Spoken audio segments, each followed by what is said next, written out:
देखिए, आज की वीडियो में हम लोग समझते हैं सिंधु घाटी सभ्यता। ठीक है, सिंधु घाटी सभ्यता को इंग्लिश में कहते हैं Indus Valley civilisation. Indus Valley civilisation. ठीक है, अच्छा, इसी को सिंधु घाटी सभ्यता को क्या हम लोग दूसरे नाम से जान सकते हैं? हड़प्पा सभ्यता।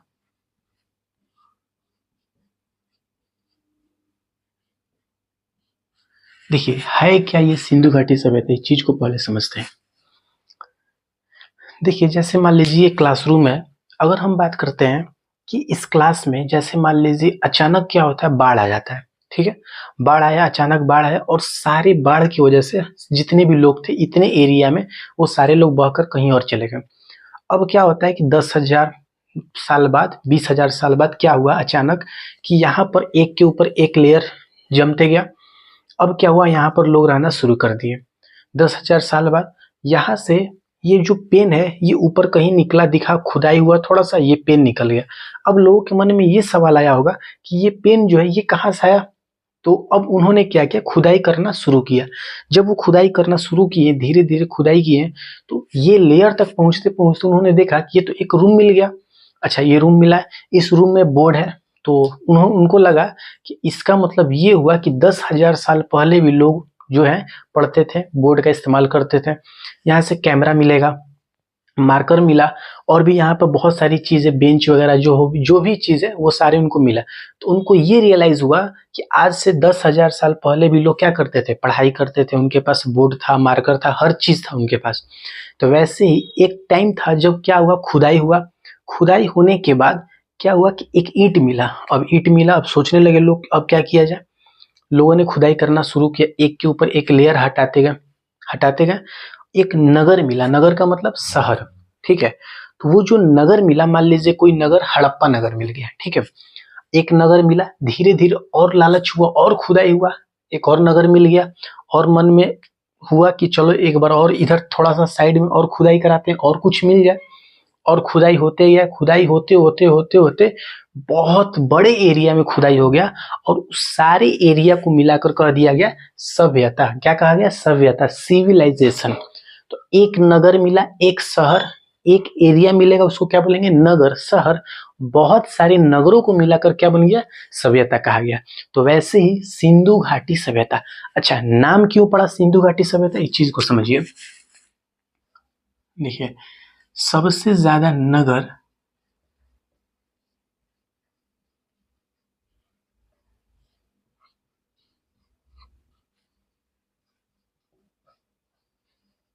सिंधु नदी के किनारे मिला।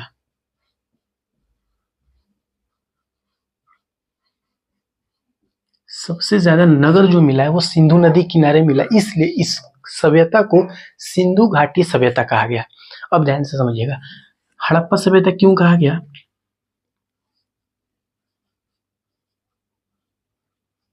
प्रथम अवशेष हड़प्पा नगर से मिला, इसलिए इसको हड़प्पा सभ्यता कहा गया। ठीक है, यहां तक में कोई दिक्कत नहीं होगा। अभी हम क्या बताएं आप लोगों को, सिंधु घाटी सभ्यता समझा रहे हैं। सिंधु घाटी सभ्यता क्या है, बहुत साल पहले लोग यहाँ पर रहते थे। ठीक है, हजारों साल पहले लोग एक जगह पर रहते थे जिसका नाम मान लीजिए हड़प्पा है। हड़प्पा एक नगर मिला, और भी नगर खोजा गया, उन सारे नगरों को मिलाकर कर दिया गया सभ्यता। तो सिंधु घाटी सभ्यता क्यों कहा गया, सबसे ज्यादा नगर सिंधु नदी के किनारे मिला, इसलिए इसको सिंधु घाटी सभ्यता कह दिए। हड़प्पा सभ्यता क्यों कहा, प्रथम अवशेष मिले हड़प्पा नगर में, इसलिए इसको हड़प्पा सभ्यता कहा गया। उसके बाद सिंधु घाटी सभ्यता को इंग्लिश में कहते हैं इंडस वैली सिविलाइजेशन। अब यहां से एक और चीज समझते हैं कि ये जो सिंधु घाटी सभ्यता है, जो सभ्यता है, इस सभ्यता के प्रमाण दिया किसने, तो लिख लीजिएगा 1928 में प्रथम सभ्यता के प्रमाण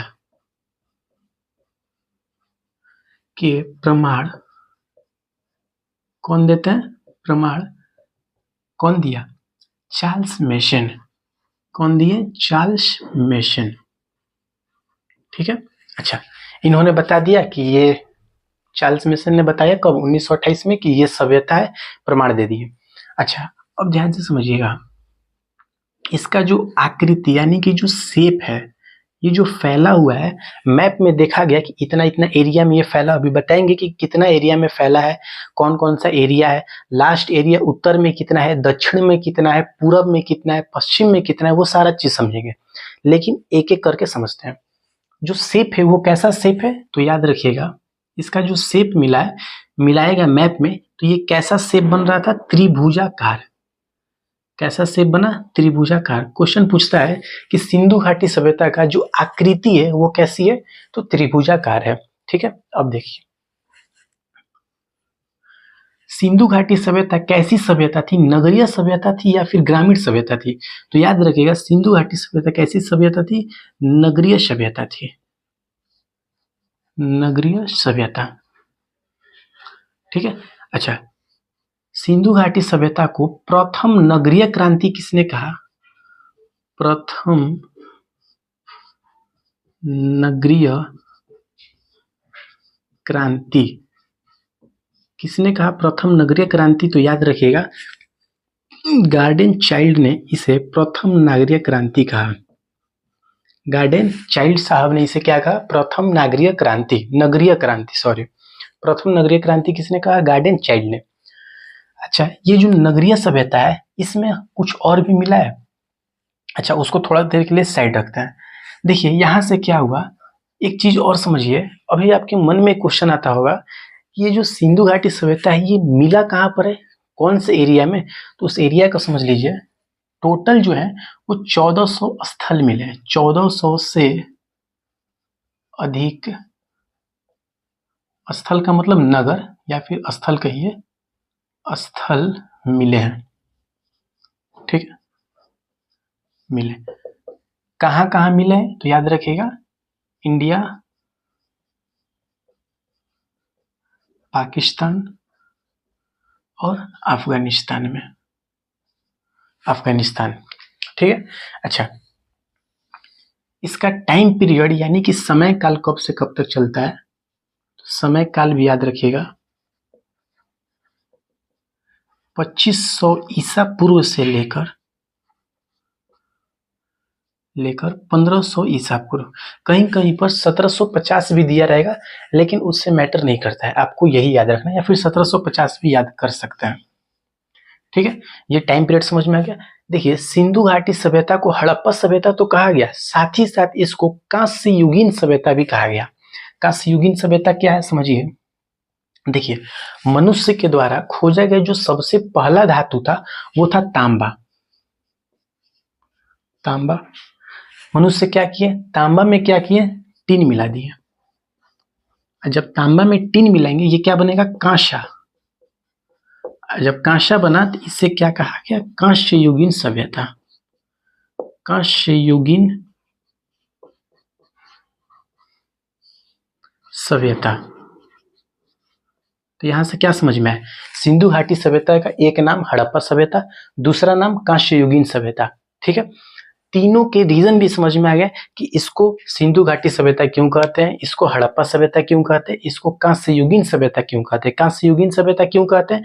तांबा में टिन मिलाए, टिन मिलाएंगे तो क्या बनेगा? कांसा बनेगा, कांसा से हुआ कांस्य युगीन सभ्यता।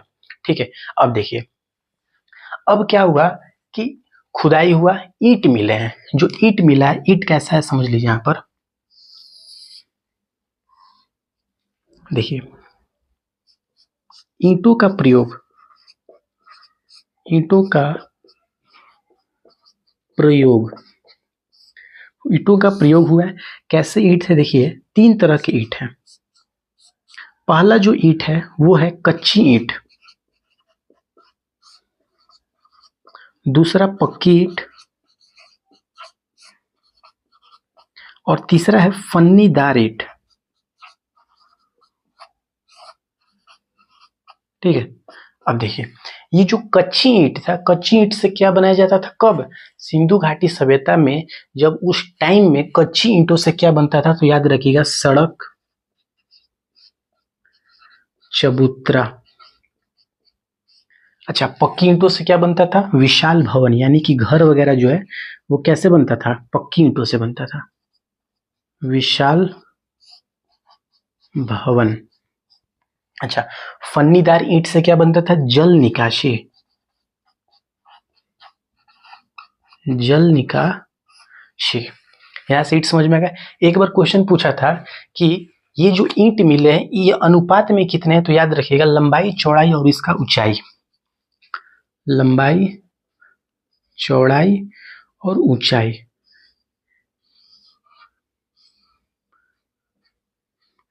4:2:1 के अनुपात में, 4:2:1 के अनुपात में। तो लंबाई, चौड़ाई और ऊंचाई पता चल गया, 4:2:1 के अनुपात में ये ईंट मिले हैं। यहाँ तक आप लोग को क्लियर होगा। एक बार थोड़ा सा समरी लेते हैं, रिकैप लेते हैं, क्या क्या समझे अभी हम लोग। सिंधु घाटी सभ्यता समझे, सिंधु घाटी सभ्यता को ही हड़प्पा सभ्यता कहा गया। इसी को कांस्य युगीन सभ्यता कहा गया। क्यों कांस्य युगीन कहा गया? तांबा मिला, तांबा में टीन मिलाया, टीन मिलाया क्या बन गया? कांसा, इसीलिए इसको कांस्य युगीन सभ्यता कह दिया गया। ठीक है। सबसे प्रथम अवशेष मिले कहां पर? प्रथम अवशेष मिले हड़प्पा नगर में, इसलिए इसको हड़प्पा सभ्यता कहा गया। सिंधु घाटी सभ्यता क्यों कहा गया? सबसे ज्यादा नगर जो मिले हैं, शहर जो मिले वो कहाँ मिला है? सिंधु नदी के किनारे मिला है, इसलिए इसको सिंधु घाटी सभ्यता कहा गया। ये कहाँ कहाँ पर है? तो इंडिया, पाकिस्तान और अफगानिस्तान तक ये फैले हुए। इनका शेप कैसा है? तो त्रिभुजाकार शेप है। कितने स्थल मिले हैं? टोटल कितने स्थल मिले? तो 1400 से अधिक स्थल मिले हुए हैं। ठीक है, यहाँ तक क्लियर है। इसके बाद हम आप लोगों को बताएं कि इसको नगरीय सभ्यता कहा गया। प्रथम नगरीय क्रांति कहा गया, किसने कहा? तो गार्डन चाइल्ड ने कहा। ठीक है। उसके बाद ईंटों का जो प्रयोग है, लंबाई, चौड़ाई और ऊंचाई बता दिए, 4:2:1 के अनुपात में था। 3 तरह के ईंट का प्रयोग करते थे, कच्ची ईंट, पक्की ईंट, फन्नीदार ईंट। कच्ची ईंटों से क्या बनाते थे? सड़क चबूतरा बनाते थे। पक्की ईंटों से विशाल भवन बनाते थे और फन्नीदार ईंटों से जल निकासी बनाते थे। ठीक है, अब ध्यान से समझिएगा।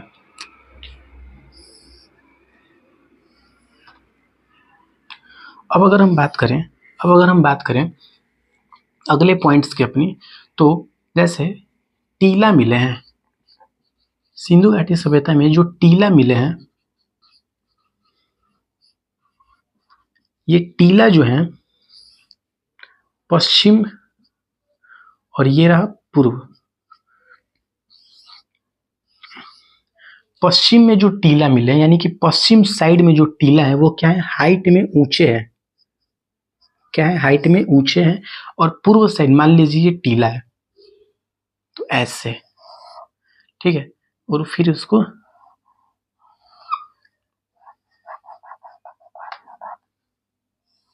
ऐसे। तो पश्चिम में क्या है? ऊंचा हाइट है, और पूरब में क्या है? हाइट कम है। हाइट इधर क्या है? कम। तो इसको हम लोग कह दिए दुर्ग। क्या कहें? दुर्ग। और इसको हम लोग कहें निचला टीला। निचला टीला, ये चीज समझ में आया। लेकिन एक ऐसा टीला मिला है जहां पर दुर्ग, निचला, ये तो 2 ही हुआ, लेकिन अपवाद में तीन भागों में विभक्त है। समझिए यहां पर, जैसे दुर्ग, मध्य और एक है निचला। क्वेश्चन पूछा था कि ये 3 भागों में विभक्त टीला कहां पर मिला है, तो याद रखिएगा धौलावीरा। धौलावीरा कहां पर मिले? धौलावीरा। धौलावीरा का अर्थ क्या होता है? इसका अर्थ होता है सफेद कुआं।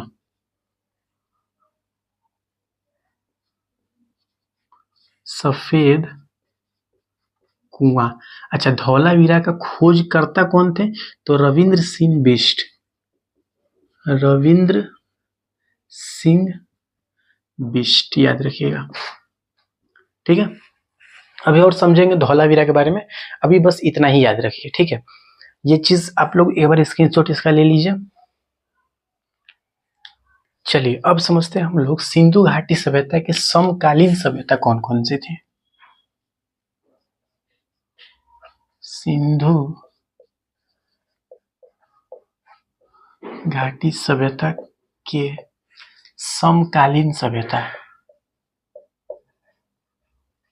समकालीन का मतलब, देखिए अगर हम बात करते हैं सिंधु घाटी सभ्यता के समकालीन सभ्यता, यानी कि जैसे बहुत सारी नगरों को मिलाकर एक सभ्यता कह दिया गया, वैसे ही ऐसी ही सभ्यता की तरह और भी कहीं सभ्यता मिले, हाँ मिले, तो उसी को क्या कहें, समकालीन, यानी कि सिंधु घाटी सभ्यता के समकालीन सभ्यता, यानी कि उसके जैसे ही सभ्यता। तो एक है चीन की सभ्यता, चीन की सभ्यता, दूसरा है मिस्र की सभ्यता। अच्छा, ये जो मिस्र की सभ्यता है, ये किस नदी के किनारे, पूछा है क्वेश्चन कि मिस्र की जो सभ्यता है वो किस नदी के किनारे, तो याद रखिएगा किस नदी के किनारे, तो ये नील नदी के किनारे है। नील नदी के किनारे, इधर लिख लेते हैं, नील नदी के किनारे, नील नदी का उद्गम और मुहाना। उद्गम का मतलब क्या होता है, उद्गम का मतलब होता है नील नदी का उद्गम कहाँ से होता है और इसका पानी जो है मुहाना, इसका एग्जिट कहाँ पर, एंट्री और एग्जिट। तो याद रखिएगा नील नदी का उद्गम जो है वो कहाँ से होता है, विक्टोरिया झील, विक्टोरिया झील से इसका उद्गम होता है, और इसका मुहाना कहाँ होता है, तो भूमध्य सागर, भूमध्य सागर, ठीक है। अच्छा, अब अगर हम बात करें ये जो विक्टोरिया झील है, इसका ये है कहाँ पर, तो याद रखिएगा विक्टोरिया जो झील है ये तंजानिया में है। कहाँ है, तंजानिया। और तंजानिया का कैपिटल कहाँ है, तो याद रखिएगा दोदोमा। ठीक है, कितनी बार पूछ चुका है कि तंजानिया का कैपिटल कहाँ है, तो आप आसानी से बता सकते हैं दोदोमा। ठीक है, विक्टोरिया झील कहाँ है, तो तंजानिया में। तंजानिया का कैपिटल कहाँ है, तो दोदोमा।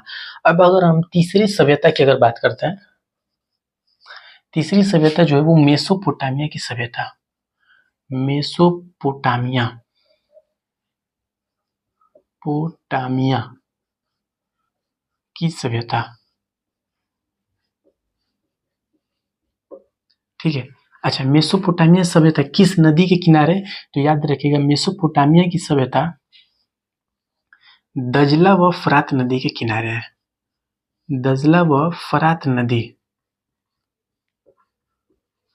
गूगल में अगर आप सर्च करेंगे कि मेसोपोटामिया की सभ्यता किस नदी के किनारे, तो आपको दो नाम दिखाएगा, ये दजला और फरात न दिखाकर आपको क्या दिखाएगा, ये पुराना नाम है, इसका प्रेजेंट जो नेम है वो दिखाएगा आपको, इसका भी प्रेजेंट नाम, इसका प्रेजेंट नाम जो है वो टिग्रीस है। क्या है, टिग्रीस। और इसका प्रेजेंट नाम है यूफ्रेट्स, यूफ्रेट्स। ठीक है, यहां तक क्लियर हो गया होगा। अब देखिए, अब समझते हैं कि सिंधु घाटी सभ्यता की जो नगर थे वो कहाँ तक फैले हुए थे। इसको आप लोग स्क्रीनशॉट ले लीजिए, वो कहाँ तक फैले हुए थे, यानी कि उत्तर में उनका लास्ट पॉइंट कहाँ था, दक्षिण में उनका लास्ट पॉइंट कहाँ था, पश्चिम में कहाँ था, पूरब में कहाँ था, इस चीज को समझते हैं।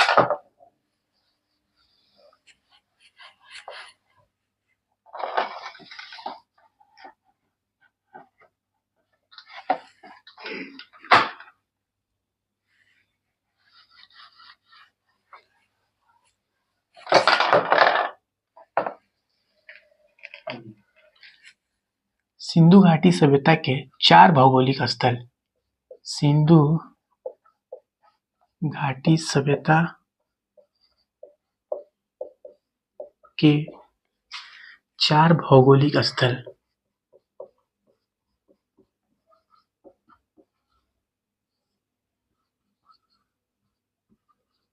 ठीक है, यानी कि अगर हम बात करें, जैसे मान लीजिए सिंधु घाटी सभ्यता है, इसके दक्षिण यानी कि दक्षिण में वो कहाँ तक फैला हुआ है, उत्तर में वो कहाँ तक फैला हुआ है, इस चीज को समझते हैं।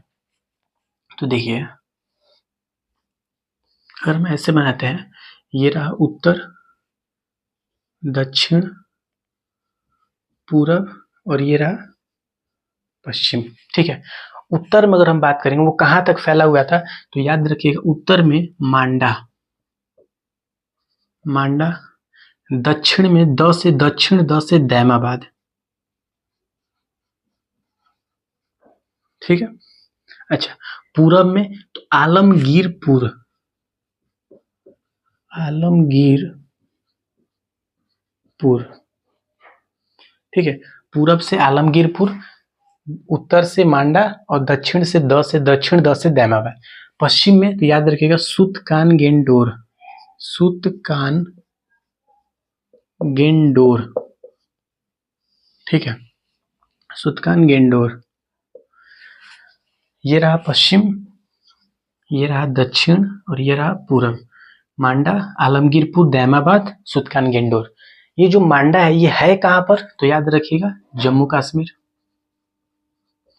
आलमगीरपुर कहां पर है, तो याद रखिएगा मेरठ, ठीक है। मेरठ में कहा, तो यूपी। मेरठ कहां है, तो यूपी में। दैमाबाद महाराष्ट्र।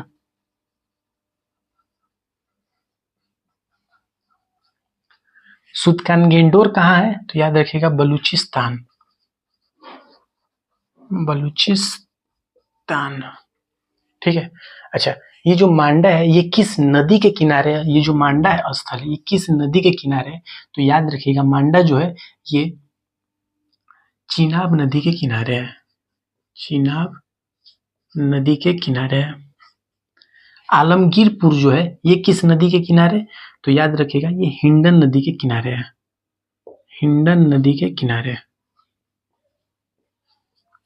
ये जो दैमाबाद है ये किस नदी के किनारे, तो याद रखिएगा दैमाबाद जो है वो परवरा नदी के किनारे है। और ये जो सुतकान गेंडोर है ये किस नदी के किनारे, तो ये दाश्क नदी के किनारे। ये रहा हमारा भौगोलिक स्थल, उत्तर, दक्षिण, पूरब, पश्चिम। उत्तर में मांडा, दक्षिण में दैमाबाद, पूरब में आलमगीरपुर, पश्चिम में सुतकान गेंडोर। अच्छा, मांडा जम्मू कश्मीर, आलमगीरपुर यूपी में यानी कि मेरठ में, परवरा नदी है महाराष्ट्र, उसके बाद बलूचिस्तान में दाश्क नदी के किनारे। यहाँ तक आप लोग को क्लियर हो गया होगा। इसके बाद अगली वीडियो में आप लोग को समझाएंगे। इसके बाद देखेंगे आर्थिक जीवन, बहुआयामी आर्थिक जीवन इनका कैसा था, कौन कौन से ये पशुओं को पालते थे, पशुपालन करते थे, कृषि करते थे, व्यवहारिक स्थिति इनका क्या था, व्यापार वाणिज्य क्या था। इसके बाद और भी समझेंगे, जैसे उर्वरा की देवी, पृथ्वी देवी इनको कहा गया, एक मोहर मिला है, मोहर पे क्या क्या चीज है उस चीज को समझेंगे। बहुत सारा चीज जो है सिंधु घाटी सभ्यता में समझेंगे।